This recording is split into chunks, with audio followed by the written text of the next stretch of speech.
Non sei un buon padre e lo ha colpito alla gola con una forbice, procurandogli una vasta emorragia. La vittima è deceduta nell'ospedale di Giarre. È accaduto nel catanese. L'aggressore è stato arrestato dai carabinieri che lo hanno trovato a casa con la maglietta sporca di sangue e un marsupio che conteneva la forbice utilizzata per ferire il vicino. Il movente della lite non è stato ancora chiarito. La procura di Catania, con l'aggiunto Fabio Scavone, ha disposto il trasferimento dell'arrestato in carcere e l'autopsia, che sarà eseguita domani. La vittima è un operaio edile di 41 anni, Antonio Raciti.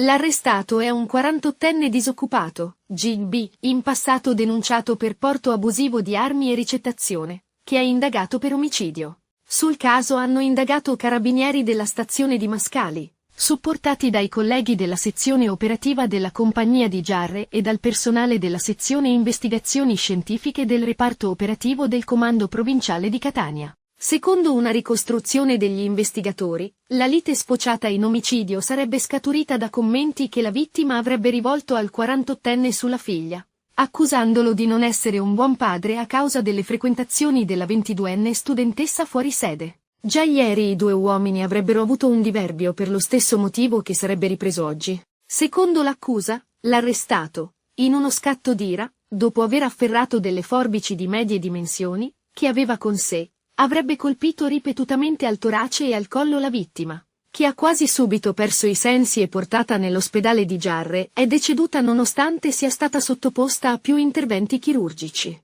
L'aggressore è stato trovato da carabinieri con indosso una maglietta inzuppata di sangue e hanno sequestrato le forbici che, per sua stessa ammissione, avrebbe utilizzato per il folle gesto. L'arrestato è condotto nella casa circondariale di Catania, in isolamento. La salma, su disposizione della procura distrettuale etnea, è stata traslata all'obitorio del Policlinico di Catania per essere sottoposto a esame autoptico da parte del medico legale.